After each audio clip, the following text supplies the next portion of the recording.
Good morning everybody. कल हमने complete कर लिया था बेटा 2022 का प्रीवियस ईयर पेपर। आज स्टार्ट करने वाले हैं हम 2021 से। Okay, so let's start without wasting time. This is the first question we are going to do. Just wait a second. Okay, so let's start with the question. This is the first question. Whole number is close under which operations. बेटा देखो, closure property एक closure property होती है। Closure property क्या कहती है? जब भी आप कोई दो कुछ भी ले रहे हो बेटा, इंटीजर्स में भी वो लागू हो सकती है, होल नंबर्स में भी हो सकती है, नेचुरल नंबर में, रियल नंबर्स में, it is for everything. Closure property कहती क्या है? इट सेज अगर आप कोई दो नंबर्स ले रहे हैं, अगर होल नंबर्स ले रहे हैं और उनका एडिशन, सब्ट्रैक्शन, मल्टीप्लाई या फिर डिवाइड, तीनों चीजें अगर ऑपरेशन, हर एक ऑपरेशन में अगर आप लगा रहे हैं तो वो सेम नंबर आना चाहिए। Same number in the sense, अगर आपने होल नंबर को ऐड किया, एक होल नंबर में होल नंबर को अगर आप ऐड कर रहे हैं, तो अगर होल नंबर आ रहा है तब तो बोलेंगे it is closing under the closing property, यानी कि होल नंबर आपका क्लोज हो रहा है। Is it clear? ऐसे ही अगर आप होल नंबर को सब्ट्रैक्ट कर लेते हैं होल नंबर में से, तो वो नंबर भी अगर होल नंबर आ रहा है बेटा, तो हम बोलेंगे it is close under the subtraction. ऐसे ही डिवीजन में होगा, अगर डिवाइड कर रहे हैं एक नंबर को, होल नंबर को आप डिवाइड कर रहे हैं होल नंबर से, अगर वो होल नंबर आ रहा है तब बोलेंगे इट इज डिविजिबल, या फिर आप बोलेंगे it is close under the division. ऐसे ही मल्टीप्लाई करेंगे, जब आप होल नंबर से होल नंबर का मल्टीप्लाई करते हैं बेटा, अगर वो नंबर होल नंबर आ जाएगा तो बोलेंगे it is close under the multiplication. Right, तो अब आप यहाँ पे देखो फर्स्ट वाले क्वेश्चन में, क्या सब्ट्रैक्शन में ऐसा हो सकता है क्या? मैं बेटा कोई भी दो नंबर है, हमेशा की बात होगी ये हमेशा के लिए बात होती है बेटा, कुछ एग्जाम्पल्स के लिए लागू नहीं होगा। आप एक होल नंबर में से सपोज करो, अगर मैं तब भी कभी भी अगर एक छोटे होल नंबर में से, जैसे मैंने बोला 5 में से एक बड़ा नंबर सब्ट्रैक्ट कर लेता हूँ, सपोज करो 8, दोनों होल नंबर से, बट अगर इनका सब्ट्रैक्शन करूंगा तो कितना आएगा बेटा? -3 आएगा। और -3 नेगेटिव नंबर है, जो कि हमारे होल नंबर्स में नहीं आते हैं। होल नंबर्स जो रहते हैं from 0 to infinite positive numbers होते हैं सारे। 0 आपका बैरियर नंबर है, जो कि ना पॉजिटिव है बेटा ना ही नेगेटिव है, बट इसमें 0 इंक्लूडेड होता है। डिवीजन के अंदर भी क्या फॉलो करेगा? क्या डिवीजन में भी फॉलो नहीं करता है बेटा। अगर मैंने सपोज करो 4 में 5 से डिवाइड किया, दोनों हमारे होल नंबर्स हैं, तो ये होल नंबर हमेशा आए ऐसा जरूरी नहीं है। तो आपका ये डिवीजन में भी ये तो फ्रैक्शन बनेगा बेटा, और फ्रैक्शन आपका होल नंबर नहीं है। तो ये ओनली एप्लीकेबल है किसके अंदर बेटा? मल्टीप्लीकेशन के अंदर। आप कोई भी दो नंबर ले लो, मैंने लिया बेटा 7 × 3, आप ऐसे कोई भी होल नंबर ले सकते हैं और इनका मल्टीप्लाई करेंगे तो हमेशा क्या आएगा बेटा? एक होल नंबर ही आएगा।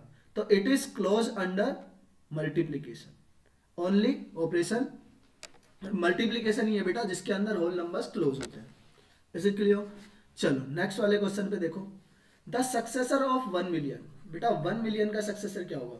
किसी भी नंबर का अगर आप सक्सेसर निकाल रहे हैं तो उस नंबर में आप 1 ऐड करेंगे, देन और ये बोल सकते हैं कि जो नेक्स्ट नंबर रहेगा बेटा वही हमारा क्या रहेगा? सक्सेसर रहेगा। क्लियर? तो आप सबसे पहले तो ये बताओ 1 मिलियन के अंदर जीरोस कितने होते हैं बेटा?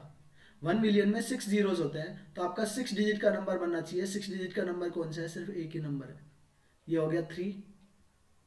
एक सेकेंड, 6 डिजिट का नंबर ये है, तो सी वाला ऑप्शन हो जाएगा, बी वाला ऑप्शन नहीं होगा। Is it clear? 1 मिलियन क्या होता है? 1 मिलियन यही तो होता है बेटा, 10 लाख, यानी कि 1 0 0 0 0 0। क्लियर? वंस, टेंस, 100, और उसके बाद 1000, 10,000, और उसके बाद 100,000 और 1 million. This will be 6 zeros will be there. So 7 digit का नंबर रहेगा, बी वाला ही ऑप्शन रहेगा बेटा। It is not the C option. 6 zeros होते हैं, तो 7 डिजिट का नंबर रहेगा, 7 डिजिट का नंबर हमारे पास ये आएगा। तो B is the answer, not C. चलो नेक्स्ट वाले क्वेश्चन में आ जाओ। The point O U S V R X W T P Q Y on the number line are equidistance. The fraction represented by the length of OP. बेटा कोई भी fraction हो, fractions को represent कैसे करते हैं? फ्रैक्शंस का representation करते हैं बेटा न्यूमिनेटर और डिनोमिनेटर से। न्यूमिनेटर में होती है ऑब्टेन वैल्यू, और डिनोमिनेटर में होती है हमारी टोटल वैल्यू। यही तो होता है। अगर आपने एक पिज्जा के स्लाइसेस किए, कट किए, तो आपने सपोज करो 10 पार्ट किए उसके, और 10 पार्ट में से 5 पार्ट आपने ईट किए, तो आपने कितना पार्ट ईट किया बेटा टोटल का? 5/10, ऐसे ही तो लिखते हैं। तो अगर यहाँ से बोले इक्वल डिस्टेंस है तो टोटल बेटा काउंट करो, ओ से लेके वाई तक अगर मैं काउंट करता हूँ कितने पार्ट है बेटा, 1 2 3 4 5 6 7 8 9 एंड 10, 10 पार्ट है, तो टोटल पार्ट हो जाएंगे आपके 10। अब उसने काउंट कितने करने के लिए बोला बेटा, ओ से पी तक, ओ से पी तक काउंट करो बेटा, ये 1 2 3 4 5 6 7 8, 8 हो गया बेटा, तो 8 यहाँ पे आपका न्यूमरेटर बन जाएगा। अगर मैं इसको सिंप्लीफाई करता हूँ तो ये 2 से बेटा कॉमन आपका फैक्टर है 2 इसमें, तो 2 डिवाइड कर देगा, 2 से डिवाइड करने पर ये आएगा 4, डिनोमिनेटर में आएगा 5, तो वो फ्रैक्शन बनेगा आपका 4/5। क्लियर। चलो नेक्स्ट क्वेश्चन पे आ जाते हैं। The two consecutive integers between the which of the fractions, बेटा आपसे ये फ्रैक्शन दिया हुआ है 5/7, ये किसके बीच में है, किसके बीच में है ये बताओ, आप सिंपल सी ये चीज बताओ ना बेटा, ये किस में है, ये आपका एक प्रॉपर फ्रैक्शन है, और प्रॉपर फ्रैक्शन की वैल्यू क्या होती है, हमेशा 0 से 1 के बीच में होती है बेटा, प्रॉपर फ्रैक्शन 0 से 1 के बीच में होता है, तो एक ही ऑप्शन है यहाँ पे 0 से 1, यही हमारा आंसर हो जाएगा। या फिर आप इसको डेसिमल में चेंज करके भी कर सकते हो, 5/7 को मैं क्या लिख सकता हूँ, 7 से डिवाइड करूंगा तो ये जाएगा 0.7 समथिंग, और 0.7 किसके बीच में आता है बेटा, 0 से 1 के बीच में आता है। बट अगर आप थोड़ा सा भी अपनी नॉलेज रखते हैं फ्रैक्शंस के बारे में तो आपको ये क्वेश्चन 1 सेकंड में भी बन सकता है। 5/7 प्रॉपर फ्रैक्शन है और प्रॉपर फ्रैक्शन की वैल्यू 0 से 1 के बीच में होती है। चलो अगले वाले क्वेश्चन में देखो बेटा, फिफ्थ वाले में, which of the following is the smallest fraction, बेटा क्या बताया था, इनको करने का सबसे अच्छा तरीका क्या है, सबसे अच्छा तरीका है बेटा आप फ्रैक्शंस को चेक कर लो। देखो ये वाला तो सबसे छोटा नहीं हो सकता, ये तो सबसे ज़्यादा सबसे बड़ा है, सबसे बड़ा क्यों है बेटा, ये इम्प्रॉपर फ्रैक्शन है, तो इसको तो मैं चेक ही नहीं करूंगा, इम्प्रॉपर फ्रैक्शन है, इसकी वैल्यू क्या होगी बेटा, मोर देन 1 है, तो मोर देन 1 है तो बेटा इसकी वैल्यू नहीं होगी, ये तो आपका सबसे छोटा आएगा नहीं, सबसे बड़ा ही है ये। अब इनका चेक कर लो बस, इसका अगर मैं चेक करता हूँ तो क्रॉस मल्टीप्लाई करेंगे, क्रॉस मल्टीप्लाई करेंगे, ये आएगा आपका 12 और यहाँ से आएगा कितना 25, तो 12 वाला छोटा है बेटा, इसको लेंगे। अब इसका कंपेयर इसके साथ करो, 4/5, ये 6 का मैं 4 से मल्टीप्लाई करूंगा, इधर देखो 4/5 का कंपेयर कर रहे हैं 5/6 से, 6 का 4 में मल्टीप्लाई करेंगे 24 और 5 का 5 में करते हैं तो 25, तो बड़ा कौन सा हुआ बेटा, 6/5 बड़ा हुआ, तो हमें तो छोटा वाला ही चाहिए, तो छोटे वाला नंबर कौन सा है बेटा, ए, तो ये हमारे पास आंसर आ जाएगा। या फिर आप इसको कैसे कर सकते हो, डेसिमल में कन्वर्ट कर लो, वहां से आप आंसर निकाल सकते हो, वो वहां से भी क्लियर हो जाएगा, यहाँ से भी। बट ये तरीका थोड़ा सा ऐसा है जिसको आप माइंड में कर सकते हैं बेटा बिना उसके, ठीक है। चलो अगले वाले क्वेश्चन में देखो, the HCF and LCM of two number is 6 and 864 respectively. If one number is 96, find the another number. बेटा the most important property of LCM HCF कि दो नंबर्स का LCM और HCF का जो मल्टीप्लीकेशन है वो प्रोडक्ट ऑफ द नंबर्स होता है। तो LCM HCF आपको कितने दे रखे हैं, आपको LCM दे रखा है बेटा 864 और HCF दे रखा है कितना 6, और एक नंबर आपके पास 96 है, तो आपसे सेकंड वाले नंबर को पूछे, ये 6 से डिवाइड करो, 6 से डिवाइड करते हैं कितने जाते हैं, 6 1 जा 6, बचेगा बेटा 3 और 6 6 जा 36। अब 16 से अगर इसको डिवाइड करता हूँ तो कितने टाइम 6, ये जाएगा बेटा 16 5 जा 80 होता है, बचेगा 6 और ये जाएगा 4 टाइम, तो 54 इज द आंसर। 54 वो नंबर कौन सा है बेटा, सेकंड नंबर 54 है। चलो अगले वाले क्वेश्चन को पढ़ो, ये भी इसी टाइप का क्वेश्चन है, इसको मैं दो तरीके से बताऊंगा, आप मतलब एक तो बेसिक तरीके से भी कर सकते हैं, एक ऑप्शन से एलिमिनेट करके भी आप इसको कर सकते हैं बेटा, ठीक है। चलो स्टार्ट करते हैं। The HCF of two number is 12 and their difference is 12, उनका डिफरेंस भी बेटा 12 है और क्या है वो नंबर भी क्या है, HCF है। अब आप मेरे को बताओ, ऐसा नंबर ढूंढ ही लेते हैं ना, हम सीधा डायरेक्ट ऑप्शन से चेक करते हैं, कैसे करेंगे ऑप्शन से, आप ऐसा नंबर ढूंढो पहले जिनका डिफरेंस 12 है, ये नंबर है बेटा इसका डिफरेंस 12 है, इसका इन दोनों का डिफरेंस भी 12 है, इन दोनों का डिफरेंस 12 नहीं है तो ये वाला ऑप्शन कट गया, इसका भी डिफरेंस कितना है 12 है, तो हमारे पास 3 ऑप्शन बन गए। अब LCM इन दोनों का HCF क्या दे रखा है, हाईएस्ट कॉमन फैक्टर 12 है, अगर हाईएस्ट कॉमन फैक्टर 12 है बेटा तो 12 दोनों को डिवाइड करना चाहिए, अरे 12 का डिवाइड तो होगा बेटा दोनों में, HCF का मतलब ही क्या होता है, वो फैक्टर है उन दोनों नंबर्स का, और फैक्टर बेटा हमेशा प्रॉपरली डिवाइड करता है उस नंबर को, तो क्या 12 84 को डिवाइड करता है, बिल्कुल डिवाइड करता है, 12 7 जा 84 होता है बेटा, और 12 8 जा 96 होता है, तो ये वाला ऑप्शन आपका बन रहा है। आगे वाले में चेक करो, क्या 66 में 12 का डिवाइड होता है बेटा? नहीं होता है। तो ये इसका एलसीएम, ये इसका हाईएस्ट कॉमन फैक्टर कभी भी नहीं बन सकता है। 70 में भी आपका 12 का डिवाइड नहीं होता है, तो ये वाला भी आपका ऑप्शन नहीं बन सकता है। ये हुआ डायरेक्ट, आप ऑप्शन से चेक कर सकते हैं, राइट। तो हमें देखो ऑप्शन से ही चेक करना था बेसिकली इसमें, क्योंकि ऐसे नंबर्स तो बहुत सारे बन सकते हैं जिनका डिफरेंस 12 है बेटा, और उनका एचसीएफ 12 है। एचसीएफ 12 है, देखो कभी भी आप दो नंबर्स ले रहे हैं तो दो नंबर्स रहेंगे कौन कौन से बेटा? जैसे सपोज करो दो नंबर्स का रेशियो ए रेशियो बी है, और ए भी हमेशा किसमें होता है बेटा? को प्राइम नंबर्स मिलेंगे आपको। सिंप्लीफाइड फॉर्म में लिखते हैं रेशियोज को, तो ये दोनों को प्राइम नंबर मिलेंगे। तो आप कोई भी को प्राइम नंबर ले लो, इनका एचसीएफ कितना है बेटा? 12 है। तो कोई भी को प्राइम नंबर ले लो जिनका डिफरेंस क्या होना चाहिए बेटा? 1 का डिफरेंस होना चाहिए, क्योंकि ये नंबर क्या बनते हैं? एक तो बनता है एक्स ए, एक बनता है एक्स वाई, एक्स बी। इन दोनों का डिफरेंस करेंगे तो एक्स कॉमन आ जाएगा, और ये बचेगा ए माइनस बी बेटा। यानी कि जो आपका इनका डिफरेंस है, जो हमारे को प्राइम नंबर्स है, जो एक्स्ट्रा फैक्टर्स है बेटा, ऐसे बोल सकते हैं, उनका डिफरेंस 1 होना चाहिए। अब ऐसे प्राइम नंबर्स ढूंढो जिनका डिफरेंस 1 है, तो ऐसे बहुत सारे प्राइम नंबर्स हो सकते हैं बेटा।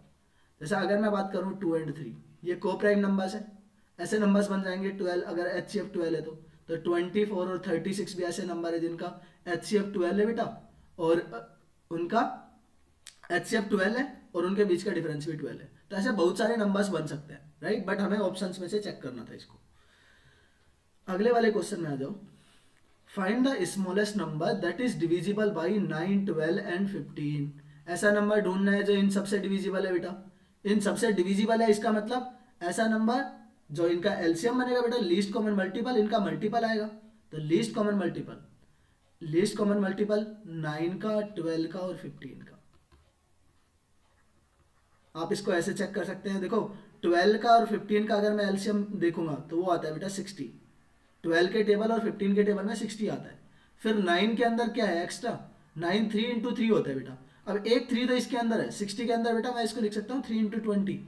एक 3 तो मेरे को ऑलरेडी इसके अंदर दिख रहा है, बट ये दूसरे वाला 3 नहीं है ना इसमें, तो एक्स्ट्रा फैक्टर का मल्टीप्लाई कर लेंगे तो ये आएगा 60 इंटू 3, ये बन जाएगा बेटा 180, और this will be the answer. 180 is the answer. Clear और नॉट? आप इसको वैसे भी चेक कर सकते थे डिवाइड करके, डिविजिबिलिटी रूल चेक कर लो। देखो ऑप्शन से चेक करना है तो कैसे करेंगे? 9 दिया हुआ है, 12 दिया हुआ है, 15 दिया हुआ है, ऐसा नंबर ढूंढना है हमें जो इन सबसे डिवाइड होता है बेटा, 9 से भी, 12 से भी, 15 से भी। सबसे छोटे से चेक करो, क्योंकि इसने स्मॉलेस्ट पूछा है। क्या 60 डिवाइड करता है? क्या 9 से डिवाइड होता है? नहीं होता है। क्या 90 बेटा 9 से डिवाइड होता है बट 12 से डिवाइड नहीं होता है, तो ये वाला भी नहीं बनेगा। ये वाला नंबर 9 से डिवाइड नहीं होता है, तो 9 से ही नहीं हो रहा है, तीनों से डिवाइड होना चाहिए ना बेटा, और ये नंबर ही बचेगा बस जो तीनों से डिवाइड होगा बेटा। This will be the answer. Divisibility rule से भी आप चेक कर सकते हैं। अगले वाले में देखो, a certain brand of soap powder is sold at ₹15 per pack. It cost 144 a dozen. So what is the profit in percentage on 8 dozen packet? बेटा चाहे 1 डजन लो, चाहे 8 डजन लो, चाहे 10 डजन हो, प्रॉफिट तो अगर एक अगर आर्टिकल के ऊपर जितना प्रॉफिट हो रहा है, सेम उतना ही प्रॉफिट कितने के ऊपर होगा? उतना ही प्रॉफिट आप कितने भी आर्टिकल खरीद लो, प्रॉफिट परसेंटेज क्या रहेगा बेटा? सेम रहता है। Is it clear? तो प्रॉफिट परसेंटेज सेम रहेगा, प्रॉफिट में भी चेंज, मतलब कि रुपए में अगर उसने पूछा है तो रुपए चेंज हो सकता है, बट प्रॉफिट परसेंटेज हमेशा सेम रहता है। चाहे आप एक आर्टिकल का निकालो, चाहे आप 10 आर्टिकल का निकालो, चाहे 15 आर्टिकल का निकालो, किसी का भी निकाल लो। तो यहाँ पे मैं एक आर्टिकल का कॉस्ट प्राइस निकाल लेता हूँ और एक ही आर्टिकल का सेलिंग प्राइस निकाल लेता हूँ बेटा। अगर आपने एक आर्टिकल खरीदा तो एक ही बेचेंगे, तभी हम बता सकते हैं कितने परसेंटेज का प्रॉफिट हो रहा है, कितना प्रॉफिट हो रहा है बेटा। ऐसा तो है नहीं कि 2 आर्टिकल खरीद के एक को बेच रहे हो, तब तो प्रॉफिट नहीं होगा, राइट। चलो अब यहाँ पे 15 rupees per packet a certain brand of soap is sold. बेटा सोल्ड किया है तो सेलिंग प्राइस कितना आ गया उसका? 15 आ गया। अब उसने क्या खरीदा था? It cost 144 a dozen. 12 article का जो कॉस्ट प्राइस था वो कितना है? 144 है बेटा। आर्टिकल यहाँ पे सोप है तो सोप, 12 सोप्स का कॉस्ट प्राइस आपको 144 है, तो 1 का सीपी कितना हो जाएगा बेटा? 12 से डिवाइड करेंगे 12, तो कितना हो गया? सीपी आ गया आपका 12। अगर मैं इसको सिंप्लीफाई करता हूँ, डिवाइड कर लेता हूँ बेटा, 3 से डिवाइड हो रहे हैं तो ये आ जाएगा 4:5। अब किसी चीज का सीपी कितना है बेटा? 4 है, और एसपी कितना आया? 5। इनका रेशियो आ गया एसपी से सीपी से एसपी का। अब कोई चीज आपने 4 रुपए में खरीदी, उसको बेचा बेटा 5 रुपीज में, राइट। तो कितने रुपए का प्रॉफिट होगा? 1 रुपए का प्रॉफिट होगा बेटा। कितने के बेसिस के ऊपर? बेस हमारा हमेशा कॉस्ट प्राइस होता है प्रॉफिट के अंदर, प्रॉफिट हो या लॉस हो, और इसको परसेंटेज में चेंज करने के लिए हम क्या करते हैं, 100 से मल्टीप्लाई करते हैं और परसेंटेज का साइन लगाते हैं। और 1/4, वैसे अगर आपको परसेंटेज वैल्यू मैंने लिखवा भी रखी है तो 1/4 की परसेंटेज वैल्यू क्या होती है, 25% होता है बेटा। So this is the answer, B option. अगले वाले क्वेश्चन में देखो, find the greatest number that will be divides 37, 57 and 93, leaves the remainder 1, 2 and 3। बेटा क्या करना है आपको, ग्रेटेस्ट नंबर ढूंढना है, ऐसा नंबर जिसको अगर 37 में भी डिवाइड करते हैं तो रिमाइंडर 1 बचना चाहिए, 57 में डिवाइड करोगे तो 2 बचना चाहिए, और 93 में डिवाइड करते हैं तो क्या बचना चाहिए आपका, 3 बचना चाहिए। देखो एक तरीका तो बेसिक तरीका यही है कि आप बेटा ऑप्शन चेक करो, ऑप्शन से डिवाइड करके देख लो। जैसे अगर मैं 9 से डिवाइड करता हूँ 37 को, तो 9 से डिवाइड करें, 9 4 जा होता है 36, बेटा रिमाइंडर 1 बच रहा है। 9 का डिवाइड करूंगा बेटा किसमें, 57 में, तो कितना बचेगा, 9 6 जा, 9 6 जा क्या होता है 54 होता है, तो हमारा रिमाइंडर 2 बच भी रहा है यहाँ पे। और 9 का अगर मैं 90 में डिवाइड करूंगा, 93 में डिवाइड करूंगा बेटा, तो ये वाला नंबर भी क्या कर रहा है, डिवाइड कर रहा है इसमें, और रिमाइंडर कितना दे रहा है, 3 दे रहा है। Is it clear? हमारे पास ये वाला नंबर आ गया है, बट हमें एक और नंबर चेक करना है बेटा। एक नंबर और चेक क्यों करना है, देखो 9 का मल्टीपल आएगा, मेरे को ये पता लग गया है। इज इट क्लियर और नॉट? तो अब आप 18 भी चेक कर लो, क्योंकि इसने ग्रेटेस्ट नंबर पूछा है। क्या पूछा है, ग्रेटेस्ट नंबर, स्मॉलेस्ट नंबर नहीं पूछा है। तो ग्रेटेस्ट नंबर से चेक करो 18 से, 18 से डिवाइड करते हैं 37 को, तब भी बेटा रिमाइंडर 1 बचता है। 57 को करेंगे तब भी रिमाइंडर 2 बचेगा, और 93 को करते हैं तब भी रिमाइंडर 3 बचता है। तो ये वाला नंबर लेंगे हम, 9 को नहीं लेंगे, क्योंकि इसने ग्रेटेस्ट नंबर पूछा, राइट। अब इसका बेसिक तरीका क्या है, इसका करने का तरीका क्या है बेटा, वो समझा देता हूँ। अच्छा ये बताओ, कोई नंबर है जो 37 में भी डिवाइड कर रहा है, 56 में भी डिवाइड कर रहा है, और 93 में भी डिवाइड कर रहा है। इसमें रिमाइंडर दे रहा है बेटा कितना, 1, इसमें डिवाइड करने पर रिमाइंडर दे रहा है 2, इसको डिवाइड करने पर रिमाइंडर दे रहा है 3। तो अगर मैं इनमें से रिमाइंडर को सब्ट्रैक्ट कर लेता हूँ, बेटा मैं बोलता हूँ रिमाइंडर था ही नहीं, रिमाइंडर नहीं था तो वो नंबर पूरा पूरा डिवाइड करेगा। तो इसमें से मैं रिमाइंडर हटा देता हूँ, 37 में से 1 को हटा दूंगा तो ये 36 बचेगा बेटा। यहाँ से रिमाइंडर को सब्ट्रैक्ट करने पर ये बचेगा 54, और यहाँ से रिमाइंडर हटाने पर ये बचेगा 90। अब हमें वही तो नंबर ढूंढना है जो इन तीनों को प्रॉपरली डिवाइड करता है, और इन तीनों को प्रॉपरली डिवाइड करने वाला, और ग्रेटेस्ट नंबर चाहिए। ग्रेटेस्ट नंबर चाहिए तो हमें क्या चाहिए बेटा, HCF चाहिए इसका, तीनों का। तो यहाँ पे हाईएस्ट कॉमन फैक्टर ढूंढ लेंगे यहाँ पे। अब हाईएस्ट कॉमन फैक्टर क्या है, यहाँ पे आप चेक कर सकते हो डिवाइड करके, सबसे बड़े नंबर से देख लो, या फिर ऐसे आपको एक ट्रिक भी बता रखी है ना, सबसे छोटे नंबर को उठाओ बेटा, 36। अब 36 के फैक्टर करके देखो, मैं लिख सकता हूँ 1 इंटू 36। क्या 36 इसको डिवाइड करता है 54 को, नहीं करता है बेटा। तो 36 इसका क्या नहीं बन सकता है, HCF नहीं बन सकता है। HCF वही तो होगा जो प्रॉपरली सबको डिवाइड करेगा। फिर मैं 36 को लिख सकता हूँ बेटा 2 इंटू 18। अब 18 का चेक कर लो, 18 54 को भी डिवाइड करता है, 18 90 को भी डिवाइड करता है। इसका मतलब वो नंबर 18 ही है सबसे बड़ा जो इनका HCF बनेगा। तो यहाँ से HCF क्या आ जाएगा बेटा, 12, आपका आ जाएगा 18। So this will be the answer for this question. Clear है? चलो देखो हम अप्रोच भी कर रहे हैं, मैं आपको पूरा बेसिक बता रहा हूँ बेटा, इस चीज़ को ध्यान रखना है। चलो अगले वाले क्वेश्चन में देखो, देखो 2 क्वेश्चंस आपके टाइम एंड वर्क के, टाइम एंड वर्क के हैं इन द सेंस आप इनको बेसिकली उसी तरीके से करेंगे। एक ही फॉर्मूला आता है बेटा बेसिकली, जो आपको मेनली दिखता है एग्जाम्स के अंदर, ये वाला फॉर्मूला याद भी रखेंगे आप। ये आपका फॉर्मूला क्या है कि अगर M1 पर्सन काम करते हैं कुछ D1 डेज में बेटा, तो M2 पर्सन सेम काम को D2 डेज में करेंगे। तो इनका जो रिलेशन बनता है वो बनता है M1 D1 is equal to M2 D2। Clear? जैसे अगले वाले इस वाले क्वेश्चन में देखो 11th वाले में, if 10 man can do a piece of work in 4 days, how many man will be required to get the same work done in 5 days। बेटा सेम वर्क कर रहे हैं, तो पहले कितने मैन थे, 10 मैन थे। कितने दिन में काम कर रहे थे, 4 days में। अभी कितने डेज में काम कर रहे हैं बेटा, 5 days में, बट M की वैल्यू नहीं पता है, मैन नहीं पता है, ये 5 days में काम कर रहे हैं। 5 से डिवाइड करूंगा जाएगा 2 टाइम, और 2 को 4 से मल्टीप्लाई करेंगे तो 8 आ जाएगा। कितने पर्सन्स की रिक्वायरमेंट है बेटा, 8 पर्सन्स की रिक्वायरमेंट है 5 days में, अगर उसको वर्क को कंप्लीट करना है तो। Is it clear? अगले वाले क्वेश्चन में देखो, 21 goats eat as much as 15 cows. बेटा 21 मतलब मैं यहाँ से अगर रेशियो लेता हूँ गोट्स का काऊ के साथ, कितने गोट्स चाहिए बेटा, 21 जो गोट्स है वो 15 काउस के बराबर खाती है। तो इनका रेशियो क्या हो जाएगा, इनका रेशियो अगर मैं लूँगा 3 से डिवाइड हो रहे हैं तो ये हो जाएगा 7:5। अब क्या बोला है उसने, how many goats eat as much as 35 cows. Cows कितनी है बेटा, 35 है।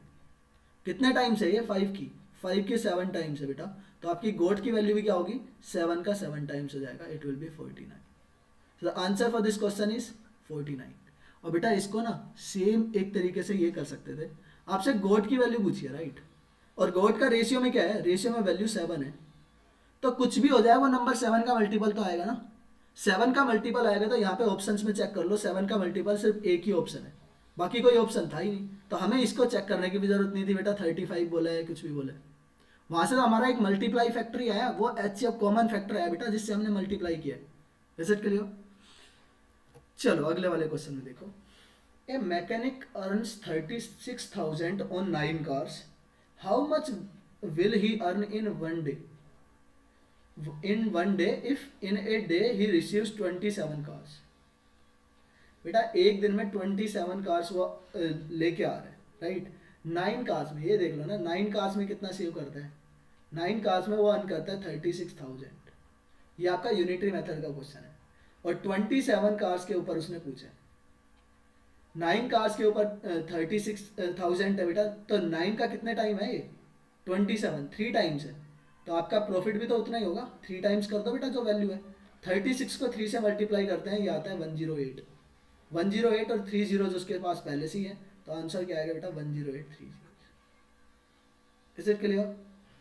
अगले वाले क्वेश्चन में आ जाओ, एक्स एंड वाई, एक्स और वाई का आपको रेशियो दे रखा है, एक्स से वाई का रेशियो है बेटा 3:5, और यहाँ पे आपको वैल्यू किसकी पूछी है, 3x + 4y, और इसका रेशियो लेना है बेटा किसके साथ, 8x + 5y के साथ।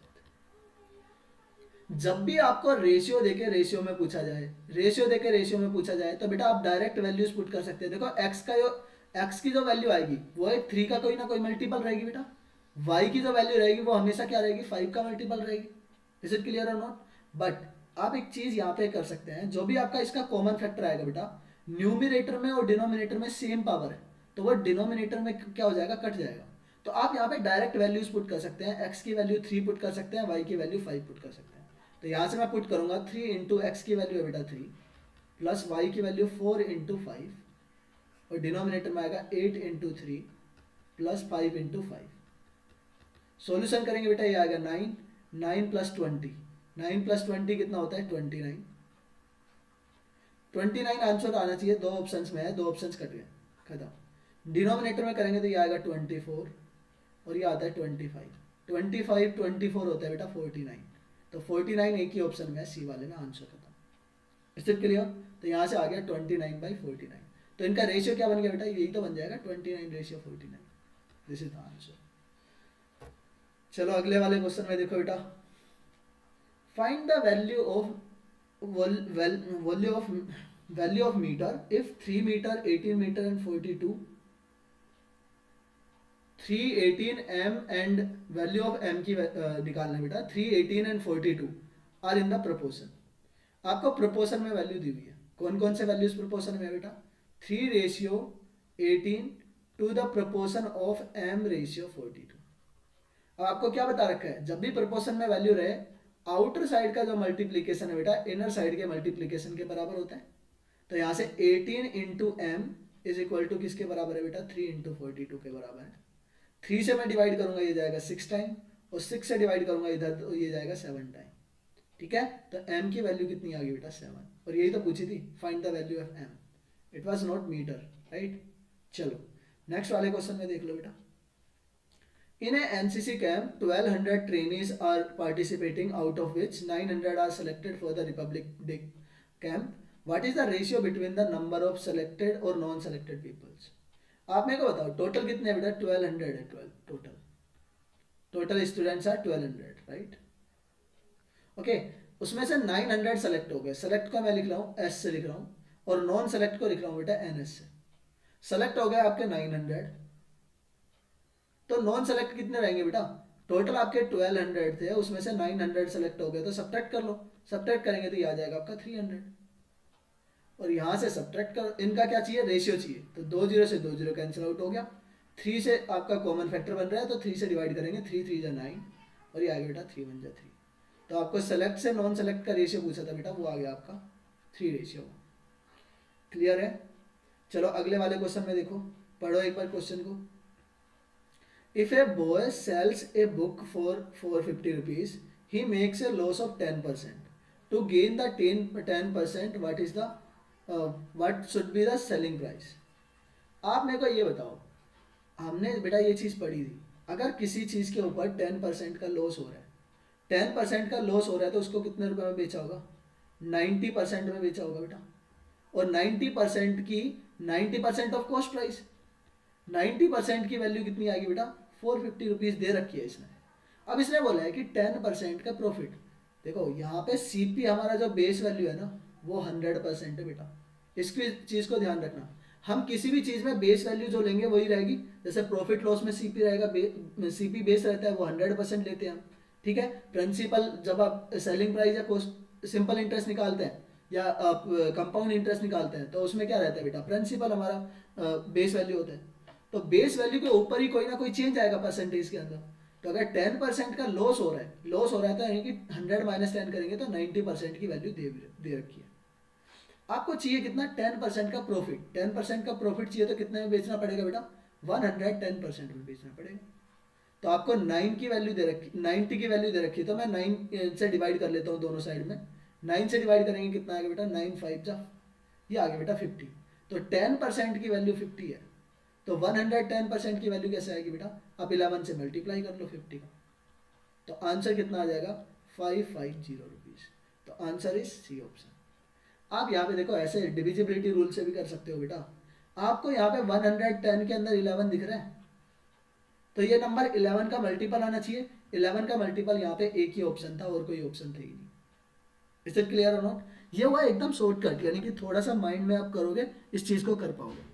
इसका अगर बेसिक तरीका करना है, पहले सीपी निकालो, वो सब चीज़ें तरीके से हम नहीं करते हैं, और ना ही बेटा मैं सिखाऊंगा आपको, ठीक है। आपको करना है वो एक्स मान के सीपी को एक्स माना, ऐसे देखो मैं आपको बता देता हूँ आज ना, उस टाइप से कैसे कर सकते हो आप। बट उस टाइप से अगर एग्जाम में करने लगे तो बेटा बहुत ज़्यादा टाइम लगता है, इसलिए उस तरीके को हम अवॉइड करते हैं। जैसे यहाँ पे सपोज करो कॉस्ट प्राइस को हमने लिया एक्स, ठीक है, जिसके ऊपर 10% का क्या हुआ, 10% का लॉस हो रहा है बेटा, 10% का लॉस होगा तो कितने में बिकेगा वो, ये लॉस है, तो बेटा सेलिंग प्राइस कितना आएगा, सेलिंग प्राइस आएगा एक्स का 10%, एक्स का 10% हो जाएगा एक्स बाई इंटू 10/100, तो ये आएगा बेटा 1/10x। अब टोटल सेलिंग प्राइस, ये सेलिंग प्राइस नहीं है, ये है लॉस बेटा। तो सेलिंग प्राइस कितना होगा, सेलिंग प्राइस होता है कॉस्ट प्राइस माइनस आपका लॉस। कॉस्ट प्राइस था बेटा एक्स, एक्स माइनस 1/10x करेंगे तो यहाँ से ये वैल्यू आएगी आपकी 9/10x। और 9/10x की वैल्यू कितनी दे रखी है आपको, जो टोटल वैल्यू सेलिंग प्राइस दे रखा था बेटा 450 दे रखा। यहाँ से आप 9 से डिवाइड करेंगे जाएगा कितने टाइम, 50 टाइम, और x की वैल्यू यहाँ से आ जाएगी, ये 10 उधर जाके मल्टीप्लाई होगा तो 500। अब इसके ऊपर ये हमारा आ गया था क्या, x क्या है बेटा, cp, तो cp आया हमारा कितना 500। अब इसके ऊपर 10% का प्रॉफिट हो रहा है, 10% का प्रॉफिट, तो प्रॉफिट कितना हो जाएगा बेटा 500 का आप 10% निकाल लो, 10/100, ये आ जाएगा बेटा 50 रुपीज़। तो अगर प्रॉफिट 50 रुपीज़ है तो सेलिंग प्राइस क्या बनता है, सेलिंग प्राइस होता है बेटा कॉस्ट प्राइस में आप ऐड करते हैं प्रॉफिट। तो कॉस्ट प्राइस कितना है बेटा 500 था, और उसमें 50 आपने प्रॉफिट निकाला है, प्रॉफिट ऐड कर लेंगे तो ये आएगा 550। देख रहे हो कितना लेंदी बन रहा है, इज इट क्लियर? बट अगर थोड़ी सी अगर कैलकुलेशन देखो, उस चीज़ को अपना स्मार्टली अप्रोच करोगे तो ये यूनिटरी मेथड के क्वेश्चंस बन जाते हैं बेटा, और हमने वो पहले करके दिखाया है। 90% की वैल्यू निकाली हुई है, उसमें से 110% की वैल्यू निकाल लो बेटा, this will be the answer. 11 का मल्टीपल आएगा, 11 का एक ही मल्टीपल है वहाँ।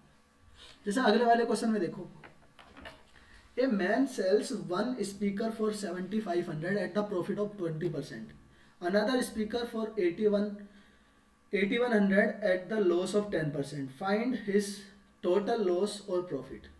बेटा टोटल लॉस और टोटल प्रॉफिट निकालना है आपको। उसने क्या बोला है, a man sells one speaker for 7500 at a profit of 20%, बेटा 20% के प्रॉफिट के ऊपर बेचा, इसका मतलब 120% में बेचा होगा उसने।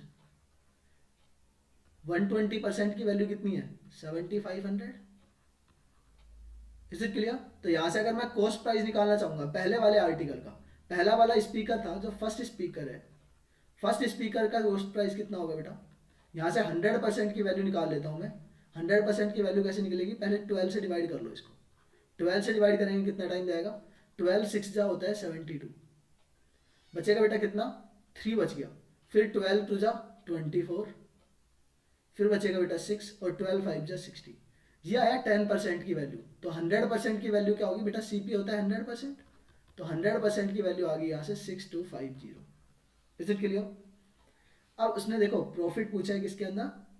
अमाउंट के अंदर पूछा है, तो बेटा हमें अमाउंट में निकालना है। प्रॉफिट परसेंटेज में पूछता था हम वहां पे भी निकाल सकते थे। एक बार यहाँ पे देखो, अगले में देखो, अनदर स्पीकर फॉर 8100। 8100 में उसने क्या किया बेटा? सेल किया। सेल किया और 10% के लॉस के ऊपर। अगर 10% के लॉस के ऊपर किया तो इसका मतलब 90% में उसने सेल किया होगा, और 90% की वैल्यू है आपके पास 8100। तो दूसरे वाले स्पीकर का, सेकेंड स्पीकर का कॉस्ट प्राइस कितना होगा बेटा? 100% की वैल्यू निकालो। मैं 9 से डिवाइड करता हूँ तो ये आता है 900, और इसको 10 से मल्टीप्लाई कर लूंगा, 100% की वैल्यू आ जाएगी, ये आ जाएगी बेटा 9000। तो 9000 में आपने उसको खरीदा था। तो टोटल बेटा, टोटल को सीपी कितना होगा? टोटल खरीदा कितना है? या फिर मैं अगर प्रॉफिट की बात करता हूँ, इसमें 6250 रुपीज़ का खरीदा था और बेचा था 7500 रुपये का बेटा। 7500 रुपये का बेचा था, इसका मतलब प्रॉफिट कितने का हुआ उसको? उसको प्रॉफिट हुआ, इसमें से सब्ट्रैक्ट कर लो। सब्ट्रैक्ट करेंगे 750 वहाँ से आएगा, 500 तो आ जाएगा ये बेटा 1200, 1250 आ गया। पहले वाले में प्रॉफिट कितने का हो रहा है? पहले वाले में प्रॉफिट हो रहा है 1250 का, और दूसरे वाले में लॉस कितने का हो रहा है? 8100 का उसने बेचा है बेटा, और खरीदा था 9000 का। तो लॉस कितने का हुआ उसको? उसको 900 का लॉस हुआ बेटा।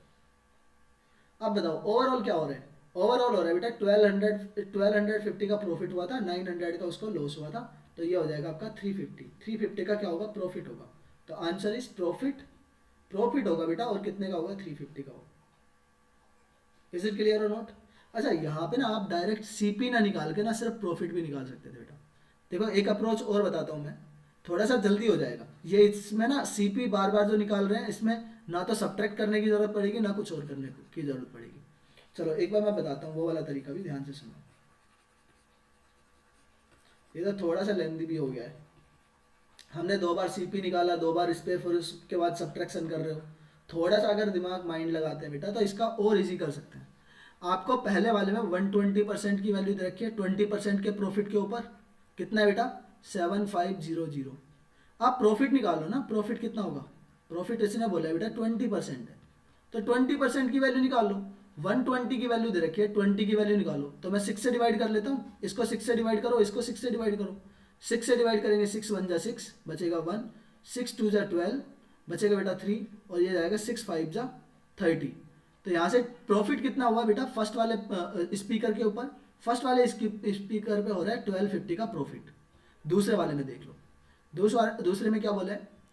81%। जो सेकेंड स्पीकर है, सेकेंड स्पीकर है बेटा, उस पर 8100 रुपये का उसने सेल किया। कितने पे? 10% के प्रॉफिट पे। तो 10% का प्रॉफिट, इसका मतलब बेटा 90% में सेल किया उसने कॉस्ट प्राइस के, और उसको लॉस कितने का हुआ? लॉस हुआ 10% का। तो 10% की वैल्यू निकालो बेटा लॉस। 10% कैसे आएगा? मैं 9 से डिवाइड कर लेता हूँ दोनों साइड, तो ये आया बेटा 900। तो लॉस कितना हुआ? प्रॉफिट हमें हो रहा था, प्रॉफिट हो रहा है बेटा 1250 का, और लॉस हो रहा है 900 का। तो ओवरऑल क्या होगा बेटा? ओवरऑल आपको प्रॉफिट होगा, क्योंकि प्रॉफिट बढ़ा है, लॉस कम है। तो यहाँ पे 350 का क्या हो रहा है? प्रॉफिट होगा। तो आंसर में क्या आ जाएगा बेटा? 350 रुपीज़ का प्रॉफिट होगा। तो यहाँ पे सिर्फ प्रॉफिट के ऊपर अटैक करके, लॉस के ऊपर अटैक करके भी आप आंसर निकाल सकते हैं। चलो अगले वाले क्वेश्चन में आ जाओ बेटा। सिंप्लीफाई 8 + 4 - 2। देखो सिंप्लीफिकेशन के क्वेश्चंस आपको देखने को जरूर मिलेंगे, वहाँ पे 2 से 3 क्वेश्चंस आपको डायरेक्ट मिलते हैं बेटा। चलो इसमें देखो क्या लिखा हुआ है, आपको ये सिंप्लीफाई करना है। पहले तो ब्रैकेट सोल्व करते हैं बेटा।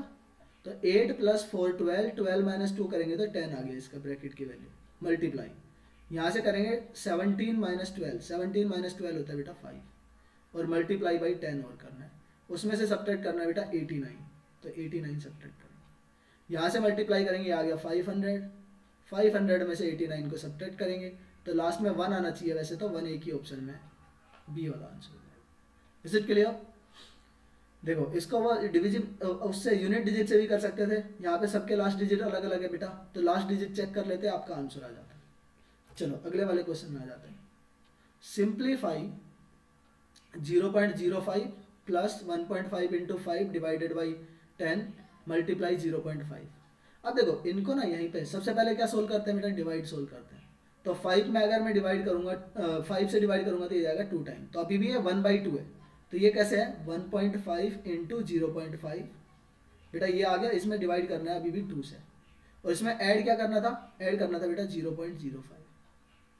इसको मैं मल्टीप्लाई करता हूँ, 15 5 जा क्या होता है, इधर कर लेता हूँ, चलो 0.05 प्लस 15 को 5 से मल्टीप्लाई करूंगा, ये होगा 75, और कितने डिजिट के बाद डेसिमल आएगा बेटा, एक डिजिट के बाद डेसिमल यहाँ पे, एक डिजिट के बाद डेसिमल यहाँ पे, तो 2 डिजिट के बाद डेसिमल आ गया, और इसको मैं डिवाइड कर लेता हूँ 2 से, 2 से डिवाइड करूंगा, 2 3 जा 6 बचेगा 1, और 2 7 जा 14 बचेगा बेटा 5, और ये जाएगा 2 5 जा 10, यहाँ से आएगा 0.37, ठीक है 0.37 इसमें ऐड करो, 0.05 में ऐड कर रहे हैं बेटा 0.375, तो लास्ट में क्या आएगा 5 आएगा, यहाँ पे आएगा बेटा 2, यहाँ पे आएगा आपका 4, तो ये आ गया 0.425, एक ही ऑप्शन है बेटा 0.425 सी वाला ऑप्शन। इज इट क्लियर और नॉट? अच्छा एक चीज़ यहाँ पे और है बेटा, थोड़ा सा अगर ऑब्जर्व करो इसको तो आपका आंसर थोड़े से कम टाइम में आ सकता है बिना मल्टीप्लाई किए। आपको यहाँ पे दिख रहा है बेटा, हमारे पास ये तो वैल्यूज तो यही है ना, डिजिट्स तो सारे सेम है, 425 425 42। Is it clear? तो आपको सिर्फ ये चेक करना था कि कितने डिजिट के बाद डेसिमल आएगा, कितने डिजिट के बाद डेसिमल आएगा। आपको यहाँ पे दिख रहा था कि 2 डिजिट के बाद डेसिमल है, यहाँ पे दिख रहा है 3 डिजिट के बाद डेसिमल है, तो मैं इनको ऐड करूँ या सब्ट्रैक्ट करूँ बेटा, हमें ये 3 मैक्सिमम जितना भी डिजिट रहता है बेटा एडिशन सब्ट्रैक्शन में उतने ही डिजिट के बाद डेसिमल आता है, तो 3 डिजिट के बाद डेसिमल है यहाँ पे, तो 3 डिजिट के बाद ही डेसिमल आता। यहाँ पे एक ही ऑप्शन है बेटा जिसमें 3 डिजिट के बाद डेसिमल है, तो आप यहाँ से ऐसे भी डायरेक्ट कर सकते थे। Is it clear? चलो नेक्स्ट वाले क्वेश्चन में देखते हैं, एवरेज। नेक्स्ट टाइप के क्वेश्चन बेटा एवरेज में, the average of weight of 20 boys in the class is 160। बेटा आपको मैं बता देता हूँ, एवरेज जो होता है वो होता है total sum divided by total numbers, कि कितने नंबर्स हैं। अगर मुझे सम निकालना है, किसी भी एवरेज दिया है तो सम निकालना है, तो क्या होता है बेटा, आप एवरेज को मल्टीप्लाई कर लेते हैं टोटल नंबर से कि कितने उनके नंबर्स हैं। जैसे फर्स्ट वाले में देखो क्या दे रखा है, average of weight of 20 boys, 20 boys का सम निकालो बेटा, 20 बॉयज के जो वेट का सम है वो कितना हो जाएगा, 20 मल्टीप्लाई उनका एवरेज था 160, तो टोटल कितना हो गया, टोटल हो जाएगा बेटा 16 2 32, 3200 आ गया। उसके बाद देखो 5 बॉयज है, 5 बॉयज का दे रखा है आपको वेट, 5 बॉयज का क्या दे रखा है बेटा, आपको एवरेज दे रखा है, तो इनका भी सम कितना हो जाएगा, इनका भी सम हो जाएगा 5 इंटू 50, और ये हो जाएगा 250 बेटा। Is it clear? अब आपसे पूछा है find the average weight of the all boys, तो टोटल बॉय कितने हो गए हमारे पास, 5 और 20 को ऐड करेंगे 25, 25 बॉयज का सम कितना हो जाएगा बेटा यहाँ पे 32 और 250, तो 3450। अब यहाँ से आपको क्या निकालना है, एवरेज निकालना है, तो सम को डिवाइड करेंगे बेटा किससे, नंबर से। सम आपके पास आया 3450 का, और इसको डिवाइड कर लो बेटा, टोटल स्टूडेंट्स कितने हो गए अभी, या बॉयज़ कितने हो गए 25, 25 से डिवाइड करेंगे, 25 बन जाए 25, बचेगा बेटा कितना 9, 25 बन जाए 25, बच गया बेटा 9, तो 25 से डिवाइड करेंगे, 25 3 जाओ 75, 75 बचता है बेटा, बचा 20, और ये जाएगा 8 टाइम, तो 138 is the answer, 138 kilogram. Is it clear? ये हुआ आपका बेसिक तरीका, बेसिक तरीके से बेटा कर सकते हैं, इसी तरीके से सम निकालेंगे और आप उसमें से आंसर निकालेंगे। बट आपको मैं एक तरीका और बताता हूँ, यहाँ पे आपको वेटेड एवरेज का फॉर्मूला, या फिर बेटा आप डेविएशन से भी इसको कर सकते हैं। वेटेड एवरेज या डेविएशन क्या बताता है, देखो मैं आपको बताता हूँ। इस टाइप से के क्वेश्चंस को आप ना, कि बॉयज़ कितने हैं, बॉयज़ का रेशियो लो बेटा। बॉयज़ पहले आपके पास 20 थे, उसके बाद 5 बॉयज़ है। अगर मैं इनका रेशियो लेता हूँ तो रेशियो आ जाएगा बेटा 4:1। अब इन 4 बॉयज़ का मैं ये देखता हूँ, इन 4 बॉयज़ का एवरेज कितना था बेटा, 160 था। और इस 1 बॉय का एवरेज कितना था बेटा, ये 50, जो 5 बॉयज़ का एवरेज है यही 50। अगर मैं ओवरऑल एवरेज निकालना चाहूँगा तो इनका ऐसे भी कर लूँगा, देखो 4 ओवरऑल कितने हैं, 5 है। अगर इनका सम निकालता हूँ 4 स्टूडेंट्स का, यहाँ पे ना 20 का ना लेके 4 का लो। 4 का एवरेज अगर मैं वेटेड एवरेज लगाऊंगा बेटा, तो यहाँ से 4 का मल्टीप्लाई करेंगे 160 में, तो ये आएगा 640 प्लस, और यहाँ से 1 का 50 में मल्टीप्लाई करेंगे तो ये आएगा 50। और ये टोटली कितने अभी कितने हो गए बेटा स्टूडेंट्स, बॉयज़ बॉयज़ 4 + 1 5 हो गए, तो आप 5 से डिवाइड कर लेंगे। यहाँ से आएगा आपका 690, 690 में आप 5 से डिवाइड करो, 5 1 जा 5 बचेगा बेटा 1, 5 3 जा 15 और 5 8 जा 40, तो 138 आपका यहाँ से भी आ जाएगा। तो इतनी छोटी सी कैलकुलेशन में भी आप इसका आंसर निकाल सकते हो, बार बार हमें बड़े नंबर्स का मल्टीप्लाई करने की जरूरत भी नहीं है। क्लियर। देखो ये सब तरीके हम सीखते हैं क्लासेस के अंदर, हम जो क्लास पढ़ेंगे वहाँ पे हम सिखाते हैं, ठीक है। चलो 23 में देखो बेटा, 23 वाले क्वेश्चन को पढ़ो एक बार, एवरेज का ये भी क्वेश्चन अच्छा है। The average marks obtain by the 7 students in A group is 226 if the marks obtained by the 6 of them is 340, 180, 260, 56, 275 and 307 respectively. Find the marks obtained by the 7 student. बेटा 6 students का आपको सम वो दे रखा है, तो 6 students का सम निकाल लूँ मैं। 6 स्टूडेंट्स के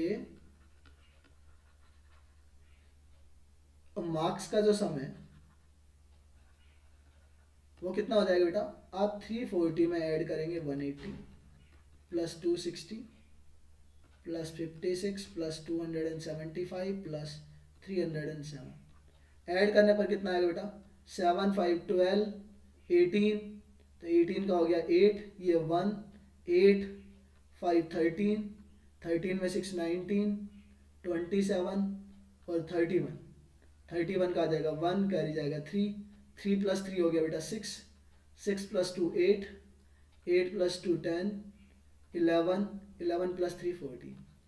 तो ये हुआ 6, जो 6 स्टूडेंट्स है बेटा उनके मार्क्स का सम। अगर 7th स्टूडेंट का हम लेट कर लेते हैं, let the 7th students got x marks, 7th student के जो मार्क्स है बेटा x है, तो आप बताओ एवरेज का फॉर्मूला क्या होता है, एवरेज का फॉर्मूला होता है टोटल सम। टोटल सम कितना हो जाएगा बेटा, 6 स्टूडेंट का एवरेज है, सॉरी सम है 1480, उसमें आप x ऐड कर लेंगे और इसका डिवाइड करेंगे टोटल नंबर से। टोटल नंबर थे हमारे पास 7 स्टूडेंट्स, तो इसकी वैल्यू कितनी रखी है बेटा 226।